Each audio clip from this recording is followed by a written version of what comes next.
IT job కోసం చూస్తున్నారా? ఐటీలో కెరియర్ బిల్డ్ చూసుకోవాలనుకుంటున్నారా? అయితే సమాధానం కోడింగ్ ట్యూటర్. వేజెస్ కానీ వియట్నాంలో ఉన్న వేజ్ తక్కువ ఉంటుంది. So that is why the phones are made here. యూఎస్లో ఇచ్చే జీతాలు ఇస్తే ఆ ఫోన్కి డబుల్ ద రేట్ అయిపోతుంది. సో వీ కెనాట్ అఫోర్డ్ అని చెప్పి అక్కడ సో దానికి ట్వీట్ చేసి నేను వాడిని ధమ్కి ఇచ్చాను, నేను అది చెప్పాను. టిమ్ కుక్ ఏమైనా స్టేట్మెంట్ ఇచ్చారండి ఫ్రమ్ యాపిల్ సైడ్? నో. ఆయన షేర్ హోల్డర్స్ ఉన్నారు, వాళ్ళకి స్టేట్మెంట్ ఇవ్వాలి కదా, ఏం చెప్పలేదు. వీఆర్ కంటిన్యూయింగ్ బికాస్ యాపిల్ డైరెక్ట్గా భారతదేశంలో ఫోన్లు తయారు చేయవు. It's company call Foxconn where చేస్తున్నారు వాళ్ళు చాలామందికి తయారు చేస్తారు ఫాక్స్కాన్ లాంటి కంపెనీ. సో వాళ్ళు చేస్తే పని వాళ్ళు చేస్తున్నారు. కానీ ట్రంప్ ధమ్కి ఇచ్చాడు మోదీ గారు క్వాట్ అయిపోరు. అట్లా మంచి కాదండి. మనం we are not Manmohan Singh. Pokhran blast చేయడానికి ట్రై అయినప్పుడు తెలిసినప్పుడు నరసింహరావు గవర్నమెంట్ కానీ మన్మోహన్ సింగ్ గవర్నమెంట్ కానీ ప్లాన్ చేసినప్పుడు తెలిసిపోయింది యూఎస్కి. ఆలోచించండి, క్యాబినెట్లో డిస్కస్ చేయగానే వాళ్ళకి తెలిసిపోయింది that India is going to conduct nuclear test, underground nuclear test. ఆపేశారు, ప్రెషర్ పెట్టేశారు. అదే టైంలో వాజ్పేయి గారు గవర్నమెంట్ వచ్చినప్పుడు చూడండి ఏం చేశారు. Kalonji was there, George Fernandes was there. క్వైట్గా చేశారు, రాత్రిపూట పనిచేసి పొద్దున ఏం లేకుండా పెట్టేశారు, మొత్తం సాఫ్ చేసేసి మళ్ళీ రాత్రి పనిచేసి 3వ 4వ రోజులో we had a first test and after the 3 days తర్వాత ఇంకో టెస్ట్ చేసాం మనం. చేసాం కదా. సో ఇది ప్రాబ్లం అన్నమాట వీళ్ళకి. సో వీళ్ళకి రాహుల్ గాంధీ లాంటి వాళ్ళకి చెప్పడానికి చాలా ఈజీ. ప్రెషర్ పెట్టారు దానికోసం ఆపేసామని చెప్పేసి. ఎన్నిసార్లు యూఎస్ మన మీద ప్రెషర్ పెట్టారు మనకే తెలుసు. షిమ్లా అగ్రిమెంట్ ఎవరు చేయించారండి? ఇందిరాగాంధీతోని, జుల్ఫికార్ అలీ భుట్టోతోని. దానికన్నా ఒక సంవత్సరం ముందు బంగ్లాదేశ్ లిబరేట్ చేసిన మనిషిని 1 year తర్వాత మొత్తం ఇచ్చిన ల్యాండ్లన్నీ మనం ఇచ్చుకోవాల్సి వస్తుంది, including Haji Pir. 1600 square kilometers we return to Pakistan Shimla అగ్రిమెంట్లో. ఎందుకు ఇచ్చారండి? Strong lady, iron lady. ఎందుకంటే యూఎస్ డిక్టేట్ చేశారు, you have to give back this land అని చెప్పేసి. హాజీపీర్ అనేది చాలా పెద్ద హైట్లో ఉన్న మౌంటైన్. అది మన చేతిలో ఉంటే మనకు కార్గిల్ మనకే ఉంటుండే ఇప్పుడు దాకా. కానీ అప్పుడు కార్గిల్ జరిగిన వార్ జరగదు, కానీ వీ గేవ్ ఇట్ అవి ఇచ్చేసాం. అది చేసి చాలా తప్పులు ఉన్నాయి అట్లాంటివి. అప్పుడన్నీ మనం చెప్పుకొని వస్తే చాలా యూఎస్ ఇంటర్ఫియర్ చేసింది. కేజీబీ ఇంటర్ఫియర్ చేసింది దానికన్నా ఎక్కువ. కేజీబీలో మిట్రోకిన్ ఆర్కైవ్ చూస్తే మీరు, one of the spice who defected to US, his name is మిట్రోకిన్. ఆయన రాసిన ఒక పుస్తకం ఉంది మిట్రోకిన్ ఆర్కైవ్స్ అని చెప్పి. దాంట్లో ఓపెన్గా చెప్తున్నారు ఇందిరాగాంధీ క్యాబినెట్లో 3 మంత్రులు union ministers were KGB spies. KGB కోసం స్పైయింగ్ చేస్తున్న మనుషులు. వాళ్ళు ఏ క్యాబినెట్ మీటింగ్లో ఏ నిర్ణయం తీసుకుంటే నెక్స్ట్ మినిట్ మాస్కోకి తెలిసిపోతుంది. You're talking the cold war days.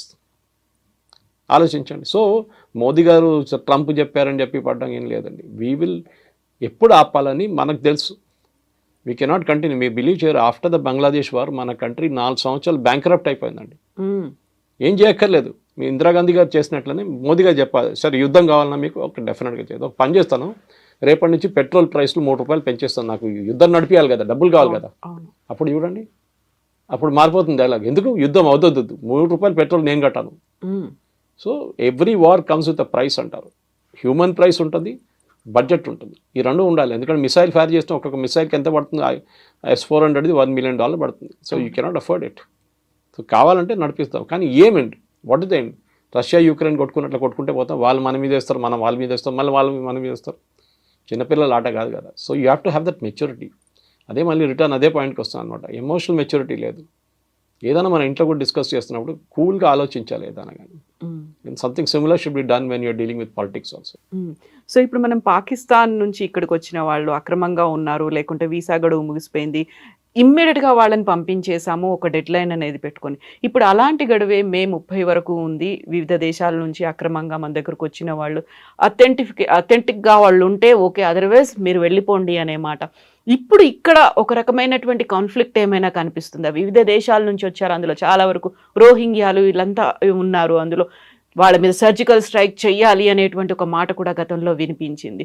So ఇక్కడ ఇంటర్నల్గా ఇంతమంది ఉన్నారు అనుకున్నప్పుడు డీల్ చేయాల్సింది ఎలా అంటారు? స్ట్రాటజీ ఎలా ఉండాలంటారు? మా యూఎస్ చేస్తున్నారండి, ఇల్లీగల్ వీసా పంపించేస్తున్నారు కదా అందరినీ. అలాంటిది మనం ఇప్పటిదాకా చేయలేదు కదా. చేయలేదు, అది ప్రాబ్లం. మన 140 కోట్ల మంది పాపులేషన్ ఉన్న దాంట్లో సుప్రీంకోర్టు మనం చెప్పారు, మనం ధర్మశాల కాదు ఇది. ఇదే రోహింగ్యాలు పాకిస్తాన్కి ఎందుకు వెళ్ళలేదండి? ఇదే రోహింగ్యాలు ఆఫ్ఘనిస్తాన్కి ఎందుకు వెళ్ళలేదండి? ముస్లిమ్స్ కదా వాళ్ళందరూ. సౌదీ అరేబియా తీసుకోవాలి ఉండే వాళ్ళని, యూఏఈ తీసుకోవాలండే, ఓపెన్ ఆర్మ్స్ ప్లీజ్ కమ్. ఖతార్లో వీళ్ళు టెర్రరిస్ట్ లీడర్స్ అందరూ అక్కడే కూర్చుంటారు. ముస్లిం బ్రదర్హుడ్ కానీ, ఐసిస్ కానీ, అల్ఖైదా కానీ, హమాస్ వీళ్ళందరూ ఖతార్ తీసుకోవాలి ఉండే, బహరీన్ తీసుకో. ఓపెన్గా యాక్సెప్ట్ చేయాలి. రండి మీరు రోహింగ్యా ముస్లిం, మాదే ముస్లిమ్స్, యూఆర్ సేమ్. వాళ్ళు తీసుకోకుండా భారతదేశంలో వచ్చి కూర్చున్నారు ఎందుకండి? నాకు అర్థం కాదు. అండ్ పంపిస్తే వీళ్ళేమో కాలిన్ గన్జాల్స్ లాంటి వాళ్ళు సుప్రీంకోర్టుకి వెళ్ళి బోట్లో తీసుకెళ్ళి అండమాన్లో తీసుకెళ్ళి థాయిలాండ్ దగ్గర పడేశారు, మయన్మార్ దగ్గర పడేశారు అంటున్నారు. మన దేశంలో ఇల్లీగల్గా వచ్చారు, మీరు లీగల్గా రాలేదు.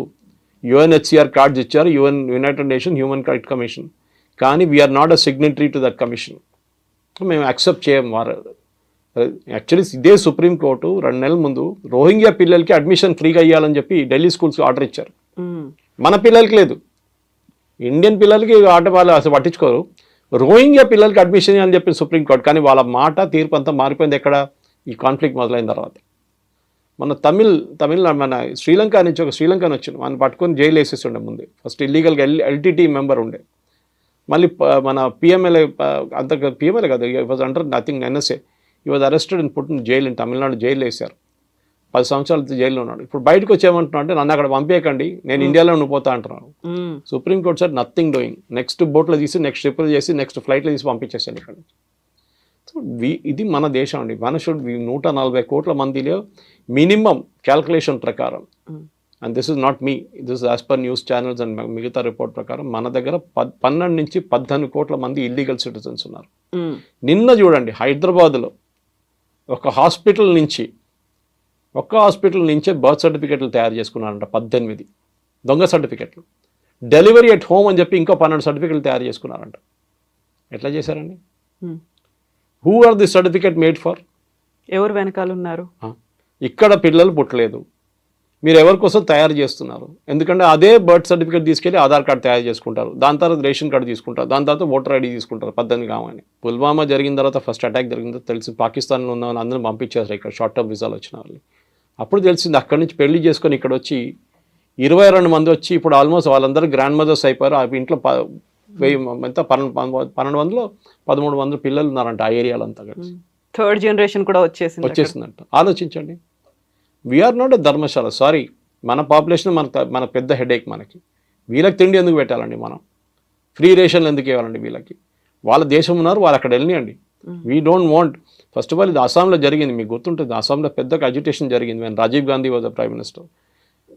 ఆల్ అస్సాం స్టూడెంట్స్ యూనియన్ వాళ్ళు అక్కడి నుంచి బంగ్లాదేశ్ నుంచి వచ్చిన ఈవెన్ హిందువులు కూడా, వాళ్ళు ముస్లిమ్స్ వస్తారు కాదు, హిందువులు కూడా వ్యతిరేకించారు వాళ్ళు. మా దగ్గరికి ఎందుకు వస్తున్నారు? భారతదేశంలో ఇంకా మిగతా స్టేట్స్ ఉన్నాయి కదా, అక్కడికి వెళ్ళొచ్చు కదా మీరండి. అస్సాంలో 21 కాన్స్టిట్యున్సీలో డెమోగ్రఫీ మారిపోయిందండి సడన్గా. హిందూ మెజారిటీ ఉన్న కాన్స్టిట్యున్సీ ముస్లిం మెజారిటీ అయిపోయింది. మన ఏఐయుడిఎఫ్ పార్టీ అక్కడి నుంచే ఫామ్ అయింది, బంగ్లాదేశ్ నుంచి వచ్చిన వాళ్ళందరూ కలిపి. వాళ్ళకి ఇప్పుడు పార్లమెంట్ సీట్ ఉంది, వాళ్ళకి అసెంబ్లీ సీట్స్ ఉన్నాయి, గెలిచారు వాళ్ళు సీట్లు, మెజారిటీ అయిపోయారు వాళ్ళు. ఎట్లా అయ్యారండి అది? సో మీరు బంగ్లాదేశ్ నుంచి వచ్చి సెటిల్ సరే కట్ ఆఫ్ డేట్ పెట్టాం, దాని తర్వాత ఇంత పెద్ద గొడవ అయిన తర్వాతనే రాజీవ్ గాంధీ అగ్రీ చేశారు. In fact national register for citizens, NRC అని మాట్లాడుతుంటాం, ఓవైసీ అంటారు, ఎన్ఆర్సీ వచ్చేది నేను చూసుకుంటా అది అని. ఇదే ఎన్ఆర్సీ అస్సాంలో ఇంప్లిమెంట్ చేశారు కండి. ఎవరు ఇంప్లిమెంట్ చేశారు? రాజీవ్ గాంధీ. అది ఎవరు చేయించారు? సుప్రీంకోర్టు. కంపల్సరీగా ఎన్ఆర్సీ పెట్టాలన్నారు. లిస్ట్ ఆఫ్ సిటిజన్స్ కావాలి మాకు, దీంట్లో లేని వాళ్ళు అందరూ పంపించేసేయండి. అప్పుడు ఎవరో వచ్చి చెప్పారు, జాకీర్ హుసేన్ గ్రాండ్ సన్ కూడా ఈ లిస్టులో లేరు, ఆయన నాన్ రెసిడెంట్ ఇండియన్ కాదని చెప్పేసిన. Correct, Zakir Hussain was not. అది పెద్ద కాంట్రవర్సీ ఇంకోటి ఉంది. మన ఫస్ట్ ఈవెన్ ఇండిపెండెన్స్ మూవ్మెంట్ కూడా చూసి చాలామంది బయట నుంచి వచ్చిన వాళ్ళు మన దగ్గర మినిస్టర్లు అయ్యారు మన దగ్గర. సో దిస్ ఇస్ వాళ్ళు రోహింగ్యా ఇల్లీగల్స్, సింపుల్. వచ్చారు, మీరు 1 సంవత్సరం ఉండండి, దాని కావాలంటే దాని తర్వాత వెళ్ళిపోండి ఇక్కడి నుంచి. మా దగ్గర మాకు రెస్పాన్సిబిలిటీ లేదు, మమ్మల్ని అక్కడ తీసుకెళ్తే వాళ్ళు చంపేస్తారు. దట్ ఈస్ యువర్ ప్రాబ్లం, నా ప్రాబ్లం కాదండి. అది మీరు మీ పాలిటిక్స్ మీరు ఆడుకుంటున్నారు, మాకు తెలియదు అదంతా. మనకి ఇనఫ్ హెడేక్స్ ఉన్నాయి ఇక్కడ. పాకిస్తాన్ నుంచి వచ్చిన వాళ్ళు కానీ, బంగ్లాదేశ్ నుంచి వచ్చిన వాళ్ళకి, పాకిస్తాన్ నుంచి వచ్చిన వాళ్ళకి, బంగ్లాదేశ్ నుంచి వచ్చిన వాళ్ళ హిందువులకి, మిగతా పార్సీస్ కానివ్వండి, జైన్స్ కానీ, క్రిస్టియన్స్కి మనం సపరేట్గా సిఏ తయారు చేస్తాం కదా. ఆఫ్ఘనిస్తాన్ నుంచి కూడా వాళ్ళు వచ్చి సిటిజన్షిప్ తీసుకోవచ్చు, ఇప్పుడు కూడా తీసుకోవచ్చు. ముస్లిమ్స్ కూడా తీసుకోవచ్చు. అద్నాన్ సామీకి సిటిజన్షిప్ ఇచ్చామా, ఇది పాకిస్తానీ. ఆ వెయిటింగ్ పీరియడ్ ఉంటుంది ఒకటి, దాని తర్వాత గవర్నమెంట్ ఇంటెలిజెన్స్ రిపోర్ట్ అన్ని చూసుకొని సిటిజన్షిప్ ఇస్తారు. సో రోహింగ్యాలు పంపించాల్సింది చాలా క్లియర్ స్ట్రాటజీ అంటే దీనిలో డౌటే లేదు. రోహింగ్యా అని కాదు, ఎవరైనా కానివ్వండి, బంగ్లాదేశ్లో ఇక్కడి నుంచి వచ్చిన వాళ్ళు కానీ, if they're illegally staying here వాళ్ళని రిటర్న్ పంపించాల్సి. ట్రంప్ చేస్తున్నారు, ఇప్పుడు యూకే చేస్తున్నారు, అందరు చేస్తున్నారు.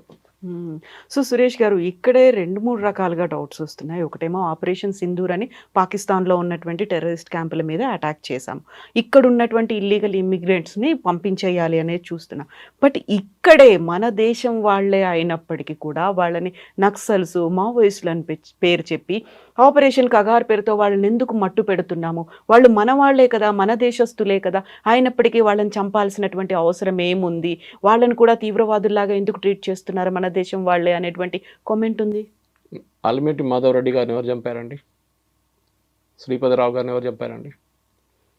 Complete Madhya Pradesh leadership, Congress leadership 45 మందిని ఎవరు చంపారండి?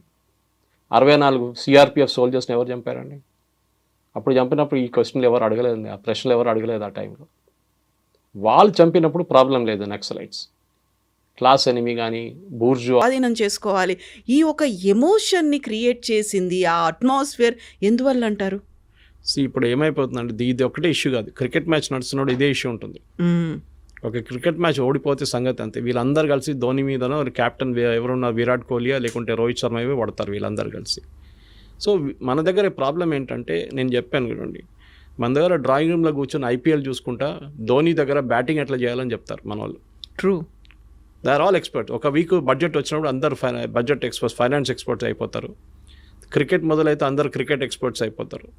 దాని తర్వాత ఇప్పుడు యుద్ధం వచ్చినప్పుడు అందరు యుద్ధం అన్ని వార్ ఎక్స్పర్ట్స్ అయిపోతారు.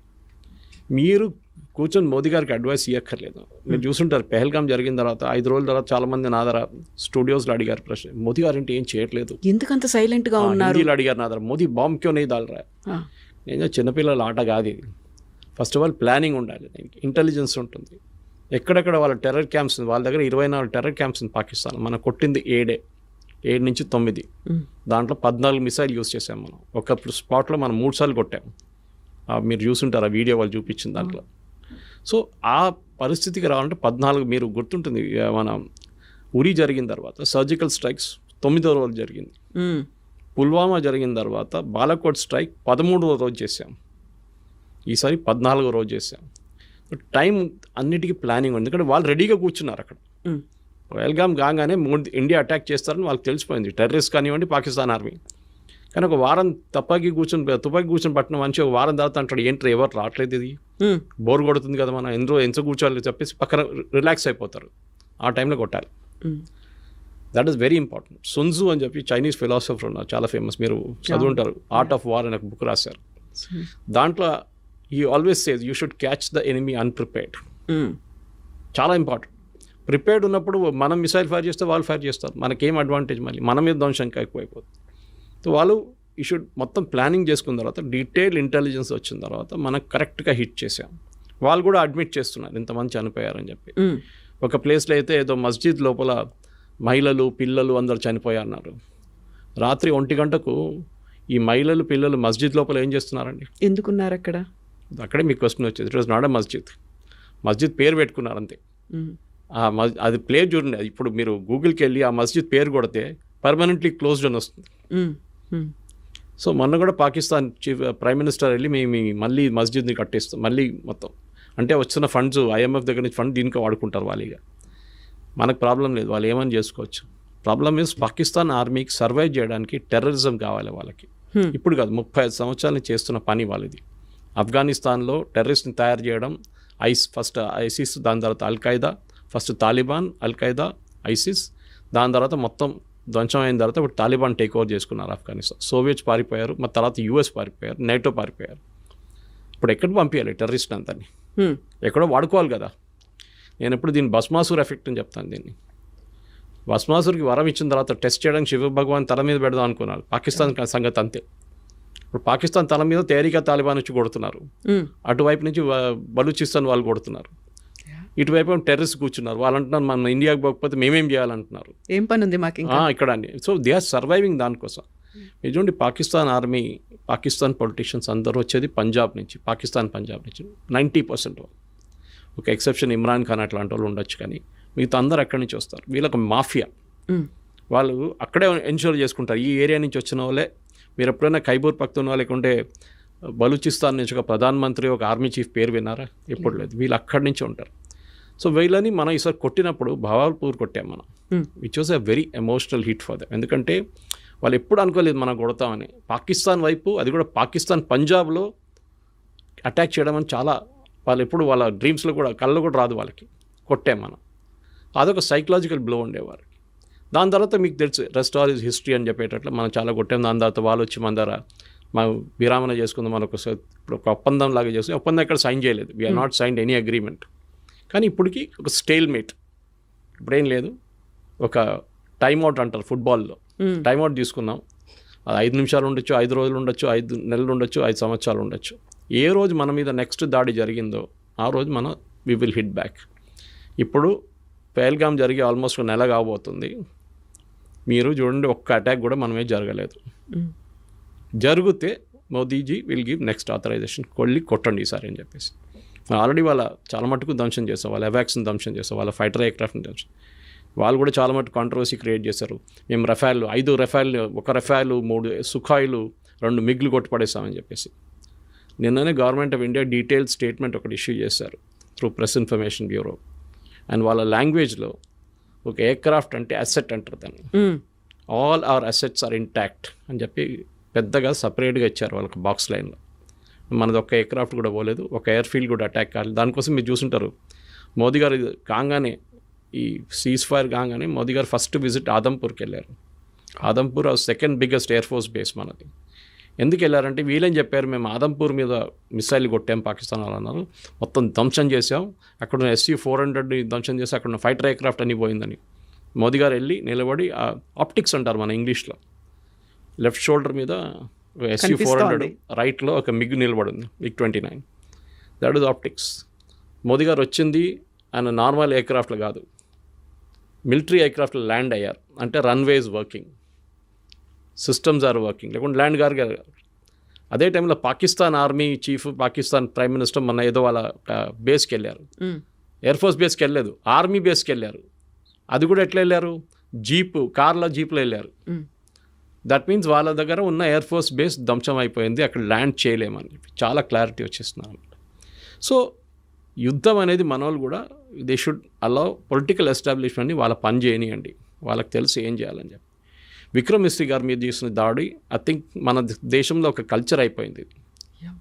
ఎవరైనా మీ ఒపీనియన్కి వ్యతిరేకంగా ఏమైనా చెప్పారంటే వాళ్ళ మీద ట్రోల్ చేస్తారు. He's only a messenger. ఆయన ఒక స్టేట్మెంట్ తీసుకొచ్చి చెప్పారు అంతే. ఆయన కాదు డిసైడ్ చేసింది, పొలిటికల్ లీడర్షిప్ డిసైడ్ చేశారు. He's a messenger. ఇంగ్లీష్లో అంటారు ఇప్పుడు డోంట్ షూట్ ద మెసెంజర్ అని. మనం చేసిన పని అది. మనం తెలియదు. Of course his daughter used to represent రోహింగ్యాని రిప్రజెంట్ చేస్తుందంటే అది ఇంకో పొలిటికల్ కేసు, అది సపరేట్. చాలామంది పిల్లలు ఇప్పుడు మన కూతురు కానీ కొడుకులు కానీ వాళ్ళ ఫిలాసఫీ ఉంటుంది వాళ్ళకి, మనం ఆపలేం వాళ్ళని. దాన్ని బట్టి మన పేరెంట్స్ మీద ఎందుకు పడ్డాలి. అది అఫ్కోర్స్ అమ్మాయి మీద దాడి చేస్తారు, చాలా ట్రోల్ చేశారు, ఆమెని మళ్ళీ ఆమె అకౌంట్ ప్రైవేట్ చేసేసింది. కానీ ఇది మెచ్యూరిటీ లేదు. ఇక్కడ కూడా చూపి ఈ సోషల్ మీడియా ప్రాబ్లం ఏంటి, నేను ఎప్పుడు చెప్తుంటాను, మీరు వాట్సాప్లో ఒక మెసేజ్కి 10 రూపాయలు అనే కండిషన్ పెట్టండి, రేపటి నుంచి మొత్తం వాట్సాప్ మెసేజ్లు బంద్ అయిపోతాయి అన్నీ. అందరూ ఇప్పుడు ఫ్రీ ఉందని చెప్పి జియో వచ్చి ఇంత ఫ్రీ డేటా ఇచ్చిన తర్వాత ఏం చేయాలని తెలియదు. 5 నిమిషాలు దొరికితే ఏదో వీడియో చూస్తుంటారు మన వాళ్ళు. మీరు ఎక్కడికైనా వెళ్ళండి, మెట్రో చూడండి, వర్క్ సైట్కి వెళ్ళండి, ఇది ప్రాబ్లం అనమాట. ఏదో వీడియోలు పొద్దున్న సాయంత్రం దాకా ఫార్వర్డ్ చేస్తూనే ఉంటారు. ఒక్కటే వీడియో మీ 100 చోట్ల నుంచి వస్తుంది మీకు. ఎందుకంటే ఆ వాడడానికి మీకు తెలియట్లేదు, మెచ్యూరిటీ లేదు దాంట్లో. ఇప్పుడు నాకు కూడా వస్తుందండి, మీకు చెప్పినట్టు పొద్దున్న నుంచి సాయంత్రం దాకా ఒక 20 మీడియా గ్రూప్స్ ఉంది, దాన్ని అందరూ వీడియోలు పడేస్తున్నట్టు పొద్దున్న నుంచి. వస్తే డిలీట్ చేసుకుంటూ వెళ్ళిపోతాను నేను. కానీ కొన్ని సైట్స్, కొన్ని గ్రూప్స్ ఉన్నాయి వేరే నో సీరియస్ డిస్కషన్